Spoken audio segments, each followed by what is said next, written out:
Magandang araw! Ang ating aralin para sa araw na ito ay tungkol sa pangangatwiran at pagbibigay ng sariling pananaw. Bigyang katuturan natin ang salitang pangangatwiran. Ano nga ba ang kahulugan nito? Isa sa mga mahalagang uri ng diskurso ang pangangatwiran. Ang lohikal na pagsasagawa nito ay dumudulo sa epektibong panghihikayat sa mga mambabasa o tagapakinig pabor sa isang tiyak na tindig o posisyon sa issue.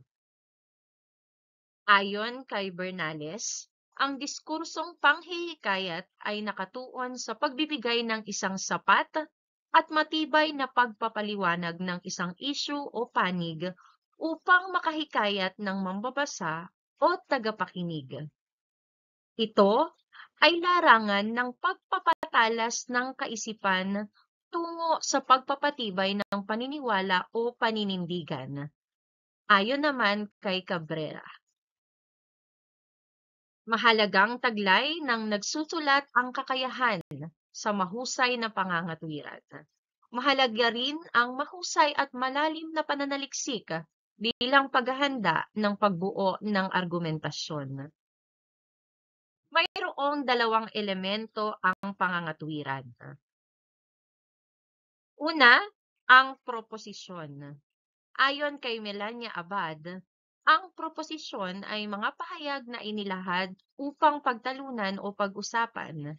Ito ang isang bagay na pinagkakasunduan bago ilahad ang katwiran ng dalawang panig. Magiging mahirap ang pangangatwiran kung hindi muna ito itatakda, sapagkat hindi magkakaisa sa mga batayan ng issue ang dalawang panig. Narito ang ilang halimbawa ng proposisyon. Una, dapat na ipatupad ang Reproductive Health Bill para sa epektibong pagpaplano ng pamilya. Pangalawa, nakakasama sa pamilya ang pag-alis ng isang miyembro nito upang magtrabaho sa ibang bansa. Ikatlo, mas liberal ang kababaihan ngayon kaysa noon. Ikalawang elemento ng pangangatwiran, ang argumento. Ito na ang paglalatag ng mga dahilan at ebidensya upang maging makatwiran ang iyong panig. Kinakailangan ang malalim na pananaliksik at talas ng pagsusuri sa proposisyon upang makapagbigay ng isang mahusay na argumento.